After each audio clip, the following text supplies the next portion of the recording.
it took for me to look in the mirror. I've done every diet to make me look thinner. So why do I still feel so goddamn inferior? Hello YouTube, and welcome to the Body Honesty Project. My name is Lydia, and today we'll be discussing the song Fat Funny Friend. You see, the fat acceptance community seems to have taken a stranglehold on this song and is gatekeeping anyone's enjoyment of it. So I have a lot of thoughts and feelings about this song, but before we get into them, let's jump straight into the TikToks. Then people will never understand the song Fat Funny Friend. It's trending right now and people are using that sound to talk about how they disappoint their parents or their teeth are yellow. How can I explain to you all that as a child, fat people grew up hating themselves, thinking about ways that they can cut off their own flesh so that they would be accepted by society. I dreamt about being ill, having cancer, getting in a car crash, having my jaw fucking sewn shut so I wouldn't have to eat. That is in no way comparable to you having yellow teeth. And this started when I was 8 years old. I was a child. To this day, anytime I get on the internet, I am told that I'm a waste of space, that I should kill myself for being fat, that I'm gonna die at 30 anyways. Y'all will never understand what it's like to grow up fat. So I found out about the shenanigans on Twitter when Fat Feminists tweeted about it. Skinny people using this song specifically about growing up as a fat person. To talk about their teeth and how they're too skinny, and it's such a great analogy for where mainstream body positivity is now compared to what it was intended for. It was created to liberate the most marginalized of bodies, black, brown, disabled, fat, super fat bodies, and now it's been watered down to being about self-love and body image. This song isn't for you. This song isn't for you. Yes, I'm gatekeeping. Yes, I'm gatekeeping this. This is specifically about growing up fat and being fat. I just really wish thin people would stop commandeering these things and these movements, inserting yourself, taking up too much space. So when I first heard this song, the words really resonated with me. I mean, I felt like I was reliving parts of my teen years while listening to this song. But I felt guilty because I was never a true fat kid, but I feel like I had similar experiences in my own way. And this made me feel really guilty because if the song was called Nerdy Brown Girl instead of Fat Funny Friend, I don't know how I'd feel about other people relating to it if they weren't also a nerdy brown girl. So I felt conflicted that I was having these feelings. But then I started to take a deeper dive into these thoughts, and that's why we have this video, because I think that there's a lot more to discuss here. Now, at first I had guilt because, as a splotchmaker said, I was commandeering the song. But then I thought, the fat acceptance movement has no problems commandeering themselves into other people's movements. I mean, wasn't body positivity supposed to be about real marginalized people, like disabled people, burn victims, trans people, people of color? I mean, now body positivity pretty much equates fat acceptance. And of course, we know that the fat acceptance community has no problems comparing their struggles to ableism, transphobia, and racism. So I guess if they don't have a problem inserting themselves into other people's causes, I guess I shouldn't feel guilt for a song resonating with me that wasn't meant for me. So why does a song about being a fat, funny friend resonate with someone that never was actually fat? Well, I wasn't, but I was totally fat for a figure skater. And that is where I spent most of my life. I skated 6 days a week as a child and teenager. And in that environment, I was one of the fat ones. I don't think it's fair to say that you need a certain level of fatness to be able to relate to the song. I think it's a personal experience and depends on the environment that you grew up in. A person who lived in Asia that was 30 pounds overweight would have a completely different experience than someone who's in North America who is 30 pounds overweight. Because being 30 pounds overweight here is completely normal and average, and over there it's an anomaly. The same is true here. Just because you go to school and you see people that you think are thin and are living their life easily and being accepted easily at school, you don't know what their home life or their extracurricular activities are like. You don't know that they may spend most of their life feeling like you do. Likewise, just because someone is of a certain size does not mean that they necessarily went through the same struggles as people of their size. I knew many, many, many girls that were my size and larger that did not endure the same struggles that I did. They did not have their bodies picked apart all the time. They were not always concerned with their weight the way that I was, and they were larger than me. And it wasn't just my perception of being the fat one at skating. No, I had coaches on me all the time. I had one coach that used to wear a big button that said, "Lose weight, ask me how." Okay? So she was actively encouraging all of her students to come and ask her for advice. And if you were one of the fat ones, like me, you didn't ask, you were told. I was monitored by my coaches. This particular coach, every practice, would reach her hands up under my sweater and grab me around the ribs in the middle to see how skinny I was. I used to go home and cry looking at my big thighs and wonder why I couldn't have legs like the other skaters. All the other skaters seemed to have legs the size of my arms, but I was a lot meatier and bigger of a kid. And on top of that, I was doing all of the things that the coaches told me to. I was training, I was exercising, I was following a strict diet. It was rough. But the way that my body gains and loses weight is I will lose everything up here before my legs start to slim down.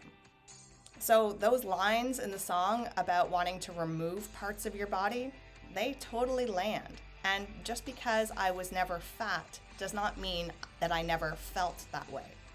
Like these songs do for a lot of people of my age, they bring you back to that place that you were in high school and bring back a whole lot of memories.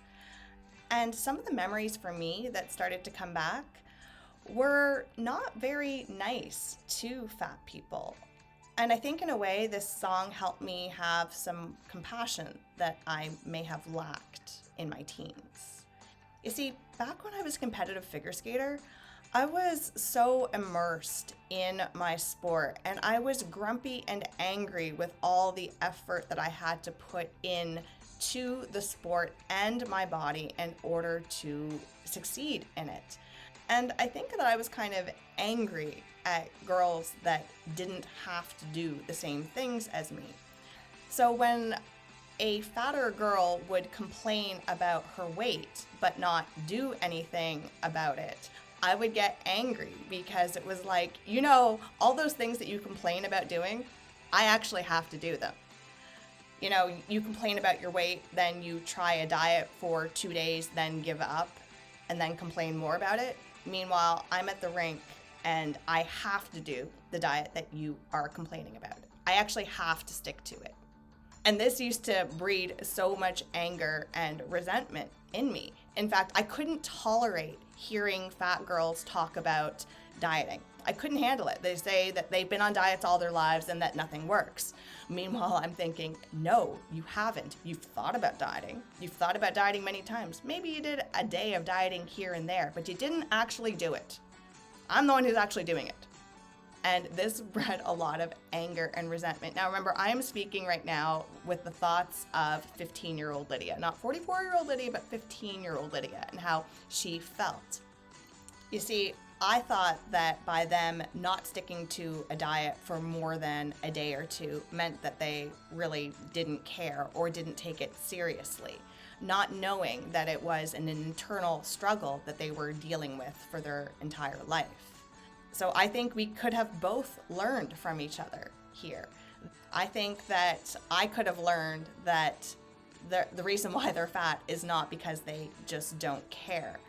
And they could learn that despite being thin, Many of us still struggle a lot with our bodies, still stare in the mirror and hate what we see, and fight through very difficult diets.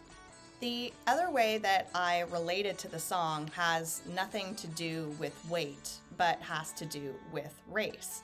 And I know it's weird because it's usually in the reverse that someone is equating their fatphobic experience to racism.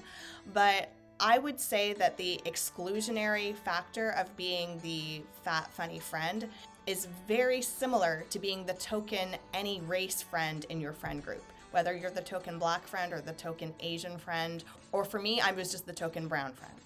You always feel slightly othered. I knew that my race was always going to be a reason why people didn't like me. There was always that little caveat of, well, some boys might be interested in brown girls, but most of them were not. So it was always trying to find the people that might be open to dating a brown girl, or might be open to becoming friends with a brown girl, or someone who might be open to having a relationship with a brown girl. At one point in FatFeb Feminist TikTok, she was very exasperatedly saying, "You don't know what it feels like," or "You don't know," or "You don't understand unless you were fat." And I think that there's a lot of disrespect for the scale of fatness and that needing to be so important versus the actual experience. Because when I think about things like racism, there is, I guess, a scale of color, but it doesn't mean that just because you're at one end or the other, you've experienced more racism or less. So, for example, if Black women are the most oppressed group of people, does that mean that every Black woman is more oppressed than another racialized person? No, it's all about the circumstance. And I would say that from my own personal experience, even though I am not as dark as others, I have experienced more racism than my counterparts due to where I grew up. I grew up on a military base where we were the only brown family. I was the only brown face in my entire elementary school. So my experience is different. Likewise, I have friends that are white passing, and I could say, well, you haven't experienced racism, until I talk to them and find out getting beat up by gangs because of their race. I mean, it's not just about how you look, it's about how you are perceived in your environment. And it's very ignorant to say that you don't understand because you were not this fat, when you don't understand where they grew up and what they went through. The last thing I wanted to address was that this was a song about a personal experience. A personal experience about growing up as the fat, funny friend. I did not hear anything in this song or from the singer herself that it is about body positivity. I took it as just a song about someone's story being a fat, funny friend. So Splotchmaker talking all about how this is diluting body positivity, I don't think that that has a place, because until I hear that the song is about body positivity, as in the body positivity movement, well then it's not about that, and we can take the song for whatever it is. I also find it ironic that it's perfectly acceptable to have a song like this, but when Taylor Swift does something similar about girls like me, whose weights were also monitored, she gets the message, do better.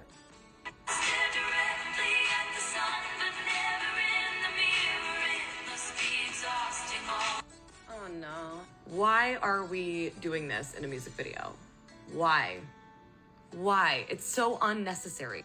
I don't think she did it out of malice. I don't think she was trying to be a bad person. I do think, though, that having a extremely small-bodied person get on a scale and even having it be a fantasy imagination moment, and to have it say fat and have it be in big letters, in bold letters, and have it be such a bad thing is problematic. The stories we tell matter, the way we tell them matter. And it's not to say that people in small bodies can't have bad body image. I talk about this all the time. Of course they can, and we do. But to have to put it on a public stage like this, I honestly just think it's a do better moment. Tell me your thoughts in the comments. Like, we had struggles too. Why can't our message be heard as well? Why can't our stories be heard as well? So because they can't, we latch on to songs like this. And I don't see how that's a problem.